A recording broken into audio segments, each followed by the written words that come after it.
the Boko Haram nominated Buhari to lead their team to negotiate with government. Whether you want to fabricate anything is their business. Fabricate as much as you can, but this work must be done. Palava. It don't happen again, oh, my people. Ex-President Goodluck Jonathan don't open mouth talk say when he was still in power, Boko Haram himself choose Buhari as their negotiator. Can you imagine that? Good morning, good afternoon, and good evening, depending on where you are watching us from. My people, how are they now? Today's gist get two major parts. The first one is about what Goodluck Jonathan reviewed. And the second one, another serious matter, the one between Wike and Sowore. Wike don't finally reply Sowore, and his words no be small. He said, continue to fabricate lies about my works in FCT. I will not stop. While I know they finish for this country. But before we dive straight into the video, I beg, make sure you do us a favor. If this is the first time you are coming across our channel, kindly hit the subscribe button and turn on the bell notification so that anytime we upload videos like this, you won't miss it. We'll drop hot and authentic news. Alright guys, before I show you what ex-President Jonathan actually said, just calm down and listen carefully because this one will shock everybody. This is not coming from a social media rumor. This came directly from him during a recent interview. Watch this, guys. But let me first appreciate the man era. What is white, black is black. Thank you, you are a gift to this country. And the title of the book is quite interesting. Scars and the Boko Haram conundrum. It is interesting because, you know, when I was in office, and one of the major scars on my government, and would be on my face, and like Bishop Cook has said, no plastic or cosmetic surgeon can remove it, is the issue of the Chibok girls. It's a scar that I will die with. But later on, people may know a little more details. And that's also to do with the Boko Haram. What do they really want? Of course, our chairman raised the issue when interviewed some of them, and they gave him some perspective. But probably one day, I pray that some of the Boko Haram leaders may be literate enough to document what they have done so that people will really know what they wanted. Because it's like the story of the Nigerian Civil War. If you read one of the books, My Command, I think it's one of the first books that came out from President Obasanjo, because he was there. Then Ojukwu wrote his own, Because I Am Involved. So when those who were involved in something say it, you get a different perspective. If you go through a research, interview a lot of people, yes, you'll get part of the story, but you will never get the full story of the Boko Haram. Because I was there, the Boko Haram started 2009 when I was the vice president to late Yaradua. Now, of course, I took over 2010 for 5 years, battling with the Boko Haram until I left.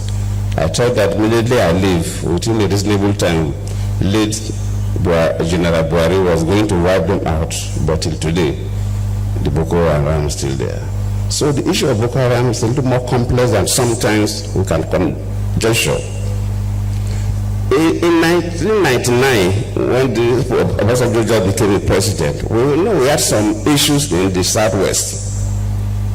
But government was able to bring it down, because there was a clear focus, there was clear reason, and government was able to. Then we had issues in the Niger Delta, and when I became the vice president, one of the major things I did was to visit the most dangerous camp of the militants in the Niger Delta. I remember when we flew down to Warri, by the time we got to the waterfront to take boats to that camp, they sent information to us that anybody following me must not carry weapon. My ADC, my CSO, that nobody should carry a weapon.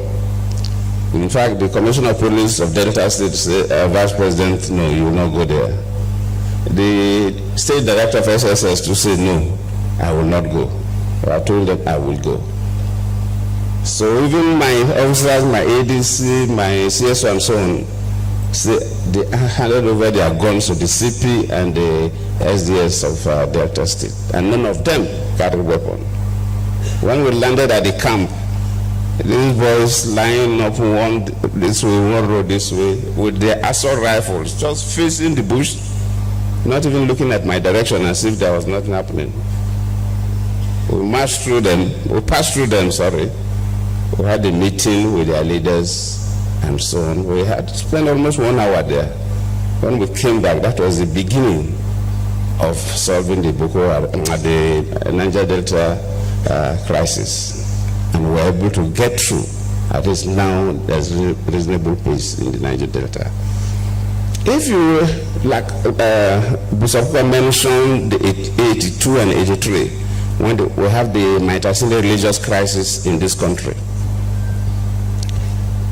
From research, the Maitasile religious crisis, when some of them were arrested and analyzed and interviewed, they came from parts of the Sahel area between Nigeria and outside Nigeria, where we had major droughts within that period, and the river pest disease that wiped out so many cattle, and so many young people from these areas migrated to the cities, Maiduguri and others, and they had no skills and nothing to do, and they were able to be recruited and cause havoc. Luckily, it was a military government then, so when the military intervened, they were able to bring it down because there was a clear reason. A reason of young people who were looking for survival, but they had no skills, and so on and so forth. So if you put all these things together, you begin to say, this Boko Haram, why is it that from 2009 till date, we've not been able to resolve the crisis of Boko Haram? So just like Bishop Kukat tried to raise on fundamental issues, and you value the weapons, then you know that these are not hungry people. So the soldiers that sometimes capture some of the weapons will see better. But the weapons they use, the ammunitions they use, sometimes they even have more ammunitions than our soldiers. So it doesn't show that they're hungry people. And where are these guns, sophisticated weapons coming from? And you begin to see that the external hands are also involved, especially when I was president. So it's a bit complex, and it's not a matter of a single story. But I believe as a nation, we have to look at the concept of Boko Haram and approach it differently from the conventional.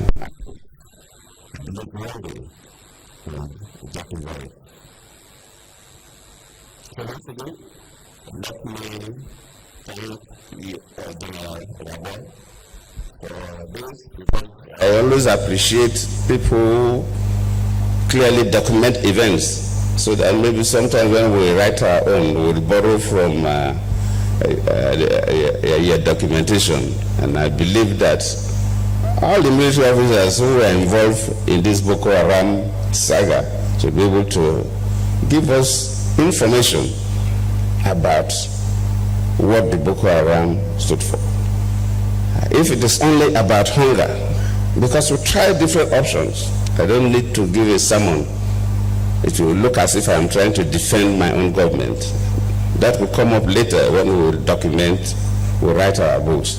But I believe we took different options, we set different committees. We tried our best within that 5 years that I was there. I believe late Buhari too must have tried his best, because one of the committees we set up then, the Boko Haram nominated Buhari to lead their team to negotiate with government. So I was feeling that, if they nominated Buhari to represent them and have a discussions with the government committee, then when Buhari took over, it could have been an easy way to negotiate with them, and they would have handed over their guns, but it was still there till today. I believe the government, luckily the defense minister is here. The service chiefs all are represented here. I think we will need a slightly different approach, and God willing, we will be able to resolve this crisis. I thank you all.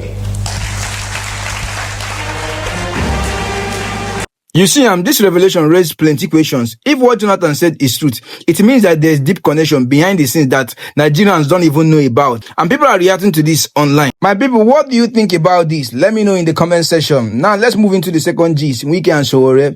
You remember that Sowore accused Wike of something recently, right? Well, Wike has finally replied. This man no dey ever keep quiet. Let's watch what he said. So all of you will know where some of these attacks, this blackmail propaganda is coming from. Do not bother yourself. If you care to read, read. If you don't care to read, whether I'm bothered, never. When I think about it, it does not. I don't even know it exists. Whether you want to fabricate anything is your business. Fabricate as much as you can. But this work must be done. And I will do it with the support of Mr. President. And that's what is key. So my dear brothers and sisters, I thank you for coming to support us. Look at the number of jobs it will create for our teeming youth. We have 22 days. We have embarked for flagging off of projects and commissioning. Secretary Engineer who just came, I know where you are living, sometimes no street light, but go home and sleep now. Was committed in the US. US is very strong on money laundering, and the minister himself had lied on TV that he didn't have any properties in the US, that the only property he had was a property that was donated to his wife by the wife's father or mother.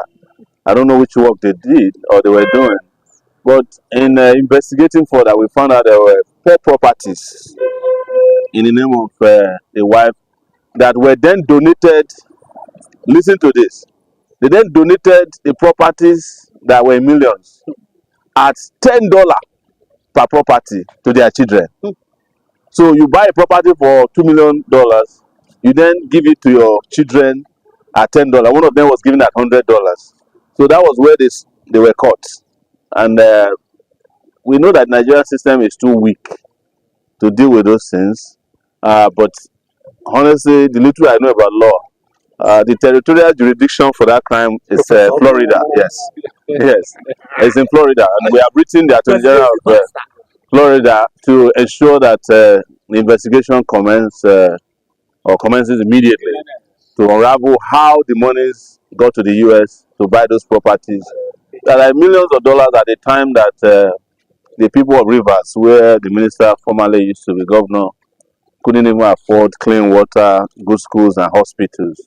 So, Florida will get back to us. We also intend on pursuing the Nigerian side of things. We're still working on those things. So, but we want to thank Nigerians in the large numbers who have provided information. This is the first time that we crowdsource on finding information on a crime committed on Nigeria. People were sending information. We found hotels in Rivers, multi-billion naira hotels, hospitals, houses, lands in Abuja. There was a land in which we heard that he paid $8 billion and 8 billion naira in cash to buy a piece of land in a River Park Estate.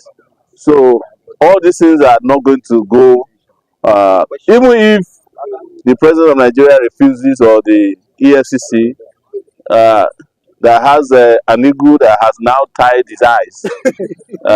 If they cannot do anything, the people of Nigeria will do something about this, because it's our resources that were stolen. So has also... Who is Larry Olayinka? Please, when we want to talk about serious things, don't mention people whose names I don't know. You understand? Even though they are Nigerian citizens, I'm more focused on people who are involved directly. Not, I don't like distractions when we have serious matters or this. This is an international matter. Yeah. Okay, critics argue that while you raise awareness about activism and transparency in Nigeria, that it has not really translated into real political structures from your own end, and that if you haven't tested your will by contesting at lower grassroots, do you think that is sensible enough? I don't understand where the question came from. Do you know what it means to have taken on some of the most dangerous political struggles in the last 35 years? Is that not experience? For someone to look at the military in the eyes, military generals, and say you must quit power, and we force them out of power. We are not talking about military generals who have never fought wars. I fought people who fought in the Biafran war. Abacha, Babangida. Yes, Ecomoc generals. I fought against Buhari in this country until he died. I'm not attributing his death to myself, but I'm just saying that when he was alive and the president of Nigeria, I fought against him. So, where is the lower level I need to go again? You know, which level is higher? When you have the big struggles, you say go and do it, Sowore. You now ask me to go back to local government. It's like putting a nuclear bomb inside a well. Sorry, are you saying you are contesting? Are you declaring that you're contesting? It's not about, I have always told you that my participation in the political space in Nigeria has nothing to do with election calendars. Those ones are for Rufai and Atiku and the rest of them. They are the ones who come every 4 years from Dubai or wherever they are hiding. I fight every day. You guys, I'm charged to court every day. This is my second case. Court appearance today. The first one was my own. The second one is to ensure that some police officers who used to beat me up, they are on trial. We want to come and ensure that they get fair trial. Actually, we came here today at the FCC. Bernard Igwe, who was the one who was beating people up and shooting people during bad governance, is retired. Is supposed to be Simon Law, who used to charge people and sent like almost an entire village to prison or a city on trumped up charges. He's facing charges today, but because we are people of justice, we want to make sure that they get fair hearing. That's why we came here today. So, yes. You say that your confrontational style has limited your ability to lead coalition. Because if you now say you would even want to lead Nigeria, with the kind of structure we have in place now, how feasible is that at the moment? You see, you people are always looking at coalition of criminals. We are looking at the coalition of the oppressed. You understand? The coalition you are talking about are the people who put Nigeria where it is today. If Nigerians want to continue with this coalition of thieves, it's their choice. That's democracy. But I cannot, in good conscience, go and join the coalition of people who were the ones who killed 300 Shiites and buried them alive in Zaria. The Buhari people, the Attorney General to Buhari is in that coalition. What's his name? Malami. El-Rufai, who was helping to kill Southern Kaduna people, who was the one who dug the mass graves in which the Shiites were buried. You want me in a coalition with them? I mean, are we serious in this country anymore? So, if the coalition helps you, good luck. But I cannot be part of a coalition of people who have failed and failed, even in school. We do not, even in as bad as the education system is, we do not promote people who fail. Okay, sir. Yes. Here are one of the questions we got from our comment section. Yes. You've often criticized those in power. Yes. But in giving real power, what are the top 3 concrete reforms you immediately implement? People ask me all these questions all the time. I answer them. They pretend that they have not heard. That's what they do. I have spoken about all the reforms that will take place from day one. I even have an acronym known as Spicer HIT that will focus on security, power, infrastructure, fight against corruption, and economic revival, restructuring of the country, healthcare. We are going to do something about education, agriculture, technology, and technology. Spicer HIT. And we'll do all of that at once. But just so that they know again, my number one priority will be the power sector. It's because there can never be an industrial revolution in this country. We can't end poverty without turning on electricity. And we know the people who turned them off. They are in your coalition. APC in River State have called that the federal government should come hard on you. Yeah. What is your response? The APC in River State that you're mentioning is engaging in terrorism because they were accused of terrorism by a Canadian court.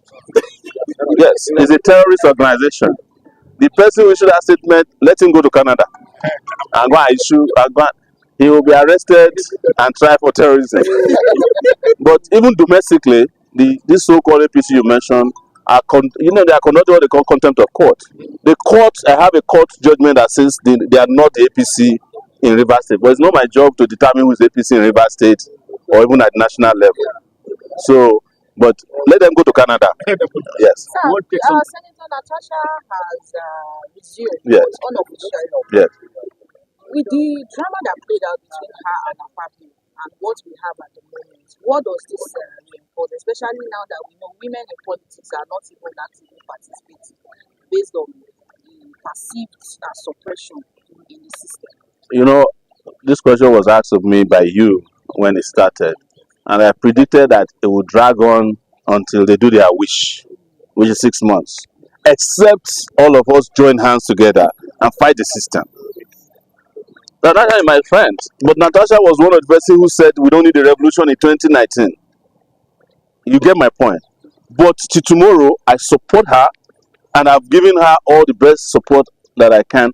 But the struggle that I fight are struggles that are at the top, the ones that can bring about revolutionary change, not the ones that can bring about reform. That is why anybody that asks me to join the Senate, you point Natasha to them. You know, but I'm not on that level. We need Nigerian women to be represented, as many of them as we have their percentage in population. So there are 51% of our women voting in election. There should be 51% of women in the Senate. I don't see why women don't vote for a candidate to win the presidency. They have the numbers. Yes, they just need to convince their husbands and their friends. Yes, whomever they know, they will win. They have the numbers. But women have to stop also playing second fiddle to men. Stop being the one that they put their party clothes on. You are the ones who stand at their rally. You are the one who will sweep the place when they are gone. You have to accept that you are equal to men. You know, and by doing so, you also have to confront the religious system that always say that somebody took somebody's rib. You know, nobody took anybody's rib to be the woman. That's a lie. It's not true that somebody's rib, you know, if they took somebody's rib from somebody, men will be stronger than women. Women are stronger than men. That's the truth. Yes. They even live longer than men, by the way, scientifically. So, as I always tell women, if you are going to live long, why don't you take charge of the environment you are going to live in? Because most of us are going to die before some of you. All right, sir. Yes. Tinubu is a criminal, has caused a lot of controversy between you and APC. And some are saying you have no right to declare that some because you are not in the court of law to say somebody is a criminal. Until proven as guilty, you cannot. And that is the reason why the Nigerian government is going ahead to fight this issue. So what would you say if somebody, for example... My people, now don't hear. This Wike and Sowore matter go still continue because both of them know they everly back down. But at the end of the day, we just hope say peace and truth go always win. Tell me, what do you think in the comment section? Do you believe what Jonathan said about Boko Haram choosing Buhari as a negotiator? And between Sowore and Wike, who do you think is actually telling the truth? Don't forget to subscribe to our YouTube channel, like and share this video to your family members and your village people to continue this discussion. Until next time, stay safe out there, be informed, and I'll see you in the next video.